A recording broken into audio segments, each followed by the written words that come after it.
Fala aí, meus docinhos de coco. Como é que vocês estão, hein? Tudo bem? Bora lá trocar uma ideia sobre janela de transferências do Bayern de Munique. Acho que talvez a palavra que defina, e aí para vários intervenientes, eu não estou falando apenas do torcedor, que às vezes olha com o olhar mais apaixonado, mas para vários intervenientes, a palavra que define é frustração. É uma janela frustrante para o torcedor. Só abrir qualquer postagem aí do Bayern de Munique nas últimas horas e postagens de quem acompanha o Bayern de Munique. É frustrante para comentaristas e analistas na Alemanha. Eu tenho acompanhado realmente depois do fecho do mercado nessa segunda-feira uma reprovação muito grande. E mais do que isso, é frustrante internamente. E talvez isso seja importantíssimo, tá? Porque essa janela, primeiro que pode fazer suas vítimas. Max Eberl pode pedir para deixar o Bayern de Munique depois das críticas e críticas e críticas internas e externas que ele tem sofrido por conta dessa janela. É o diretor esportivo. Mas há uma análise interna do Bayern que a janela é ruim. E ela é ruim por alguns fatores. Talvez escancarado ainda mais com essa negociação de última hora do Nicolas Jackson. Pelos moldes do negócio. Eu não estou só falando da qualidade do jogador, que não cai nas minhas graças. Mas eu estou falando dos moldes do negócio. Porque a qualidade o cara pode melhorar.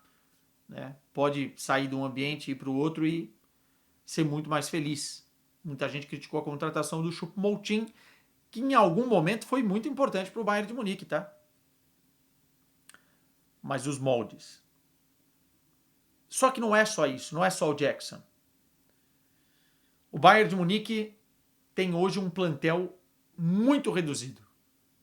São 25 jogadores, contando os 3 goleiros, e 4 desses 25 estão machucados, incluindo aí jogadores importantes como Davis, Musiala, o Ito, enfim. Harry Kane, na pré-temporada, foi aos microfones e declarou: elenco muito curto, mais curto que eu já trabalhei. Mais jogadores reclamaram. O próprio Kompany queria mais opções. E o Bayern de Munique não conseguiu, de certa forma, ser competitivo o suficiente no mercado. Pelo contrário, tá? O Bayern de Munique levou dribles neste mercado de transferências. Negociações que ficaram pelo caminho, vazadas, muitas vezes de dentro para fora, e que expuseram aí a incompetência de quem estava tentando contratar ou de quem estava tentando se atravessar no negócio, e fizeram com que o Bayern de Munique valorizasse atletas dos outros e não contratasse o que precisava. Tá? Eu tenho uma lista aqui dos jogadores que chegaram e dos jogadores que saíram. É óbvio que essa lista dos jogadores que saíram tem jogadores aqui que já estavam emprestados e que depois ficaram no lugar onde foram emprestados e até foram contratados, como por exemplo o Matistel no Tottenham, né? Mas, cara, os que chegaram, tá? Luiz Dias, 70 milhões de euros. Valor que, depois de olhar o que aconteceu nessa janela de transferências, tô achando que até foi bom. Né? Muita gente fala que é caro e tal, mas pelo amor de Deus. Ele vai ser útil. Ele chega para ser titular. É uma boa contratação. Jonathan Tah, boa contratação também, tá? Gosto. Acho que na bola aérea o Bayern de Munique ganha. É um jogador mais constante do que Kim Min-jae e pode fazer uma boa dupla aí com o Pamecano. Valor irrisório, veio de graça praticamente. O Bischoff, meio campista para recompor plantel. Bom. E o Nicolas Jackson. Já vamos falar um pouquinho mais dessa transferência e por que eu acho ela tão absurda. 4 contra 17. 17 jogadores que saíram, dentre a molecada da base até jogadores importantíssimos da equipe titular, inclusive, né? Jogadores que entravam todo o jogo. Matistel, Coman, o Warner, o Asnu, Palinha, Sané, Dyer, Thomas Müller, dentre outros nomes. É difícil você manter um plantel equilibrado sem ter as peças para cada posição. Até quando o Bayern de Munique vai normalizar ter o Laimer na lateral direita e o Stanisic como opção na lateral esquerda? Ah, Quesada, mas o Davis vai voltar. Ah, mas não podiam ter buscado um lateral esquerdo? Ah, mas o Rafael Guerreiro faz essa posição. Bem, ele não faz, há muito tempo. Pode chegar para um jogo de Bundesliga da 12ª rodada. Mas se no jogo de Champions precisar, tem que ir com o Stanisic. Ah, mas do outro lado tem o Sacha Boey. Esse sim deveria ter sido negociado, porque é um jogador que não tem calibre para o Bayern de Munique, né? E aí você tem ali o Laimer jogando improvisado, porque o Sacha Boey, que é jogador da posição, não consegue ganhar a posição do Laimer. Aí você já vê que alguma coisa tá errada, né?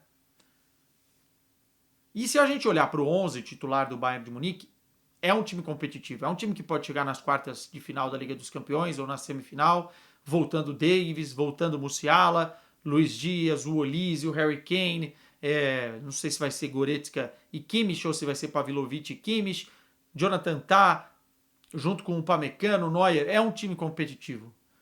Mas nós estamos olhando problemas que podem acontecer e por isso que precisa de um plantel robusto. Como aconteceram, tá? Na reta final da temporada passada e na temporada anterior. Aconteceram. Então, assim, essa janela, ela é ruim por conta disso. A nível financeiro, qual era a ordem do Bayern de Munique? Secar folha salarial. Essa era a ordem do Bayern de Munique. Porque o Bayern estava fechando com prejuízo o ano pela primeira vez depois de muito tempo. E só não aconteceu isso por conta do Mundial de Clubes da premiação, mas o Bayern precisava dispensar alguns altos salários. Coman, Sané, limpar um pouco a folha para abrir espaço. A folha salarial do Bayern era responsável basicamente por 1/4 da receita que entrava, né, do time de futebol masculino. Pouco mais que isso, inclusive. Então era preciso enxugar. E por isso que tantos jogadores foram negociados, né? Mas no final das contas, você consegue fazer de uma forma mais inteligente. Você precisa tirar esses super salários, mas você precisa deixar o plantel competitivo. E o Bayern não conseguiu fazer isso. Então, um dado interessante também é, face ao que vendeu nos últimos 5 mercados, né? Do que vendeu e do que comprou. Quanto o Bayern gastou, né? O tal do net spend desses últimos 5 anos. Em 2020, 43 milhões de euros gastou. 55 milhões de saldo em 2021, negativo, né? 24 milhões de euros negativos em 2022. 4 milhões de euros em 2023, negativo. 64 milhões de euros negativo em 2024. Nesta janela, 5 milhões de euros positivo. Isso mostra muito. Eu não estou dizendo que esses gastos aqui são altos, tá? Se a gente comparar outras equipes que gastam muito mais, a gente vai ver que isso aqui está dentro da normalidade. Mas a normalidade era afetada por esses super salários e por isso tinha essa diretriz. Vamos lá. O Max Eberl fez um trabalho muito ruim, junto com sei lá quem, Rainer, Dressen, ou até mesmo as cabeças mais pensantes lá de cima, né? Uli Hoeneß, Rummenigge, enfim. Acho que dá até para tirar um pouco o Freund dessa lista, porque o Freund está mais preocupado em captação de jovens talentos, né? Mas mesmo assim, essa equipe toda aqui, ela merece ser culpabilizada, porque parece que os caras lá de cima estavam pensando de um jeito, o Max Eberl estava pensando de outro jeito, o Dressen de outro, o outro de outro, e ninguém chegava a um entendimento. Inclusive se cortavam nas negociações, né? Como, por exemplo, foi o caso do Wirtz. O Bayern de Munique não conseguiu trazer o Wirtz, mesmo oferecendo a ele mundos e fundos. Mesmo o Uli Hoeneß tendo um relacionamento excelente com os pais do Wirtz. Perdeu para o Liverpool. E aí a negociação que para mim escancara ainda mais a incapacidade do Bayern de Munique de fazer as coisas um pouco mais de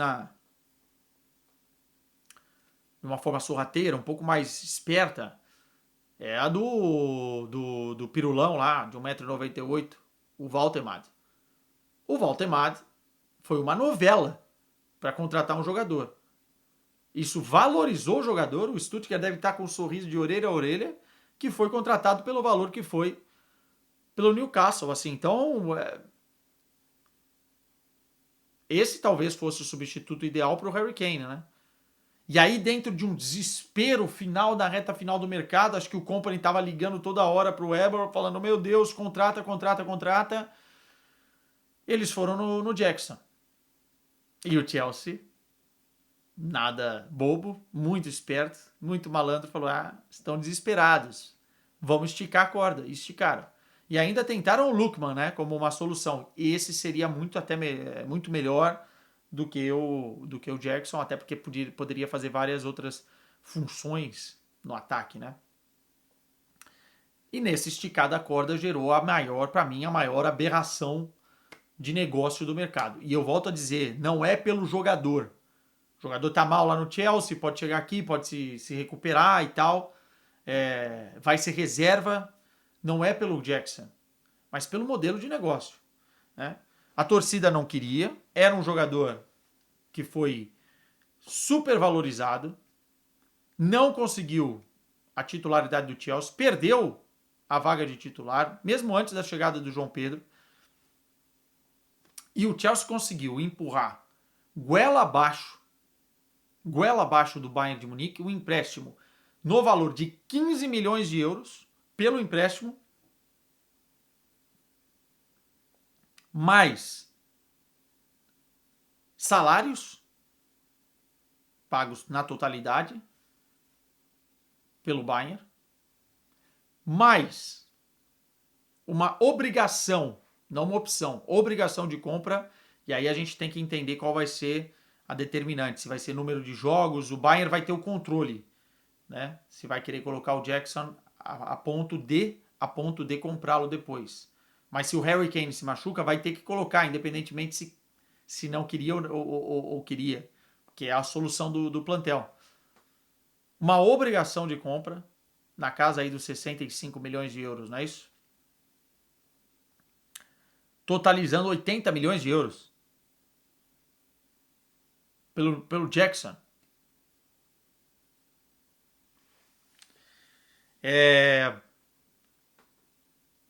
E aí é revoltante olhando já para a janela futura, porque o Bayern já sai com 80 milhões a menos na próxima janela, se bater essa obrigação de compra, essa cláusula. E o Bayern é um time que não pode ficar gastando 80 milhões de euros em todo jogador. Tem que atirar o tiro certo, como foi o Luiz Dias, por exemplo. Ou como foi o Olise, que pagou até menos que isso, né? Enfim. Mas toda essa pataquada, esse desastre de gestão, levou ao Bayern ter a necessidade de contratar um jogador no último dia da janela com esses moldes de negócio. E merece críticas. Situação de momento. Max Eberl muito provavelmente num futuro próximo vai deixar o Bayern de Munique. Eu não vejo mais clima para ele continuar. É uma das piores janelas da história do clube. E outro diretor esportivo deve chegar, né? E o Bayern de Munique vai ter que se virar com o que tem. Para a primeira metade, vamos ser prático aqui, para a primeira metade da temporada, eu acho que tá ok. Mesmo a Liga dos Campeões tendo algumas partidas muito traiçoeiras, eu acho que para a primeira metade, onde na teoria você tem um número menor de lesão, você pode esperar outros jogadores voltarem do departamento médico, como Musiala, como Davis, eu acho que o Bayern consegue ser competitivo, já está sendo competitivo, apesar dos seus defeitos e tal. Ninguém começou voando a temporada também. O Barcelona não começou, o Liverpool não começou, o Arsenal não começou, o City muito menos, o Real Madrid começa vencendo, mas ainda não se entende muito bem. Então, essa é a boa notícia, né? Agora, depois, na janela do meio do ano, talvez o Bayern de Munique vai ter que corrigir rota consoante ao que for acontecendo, as lesões que forem acontecendo durante a temporada. Veremos, cara. Mas, para mim, é uma janela de transferências nota 4 do Bayern de Munique. E 4 porque eu gosto do gosto do Luiz Dias e acho que o Bischoff pode ser um jogador importante no contexto Bayern. E o Jackson, enfim, agora que veio, pelo menos vai poder render o Harry Kane. Agora, de resto, o que vocês acharam, hein? Comentários, likezito e se inscrevam no canal.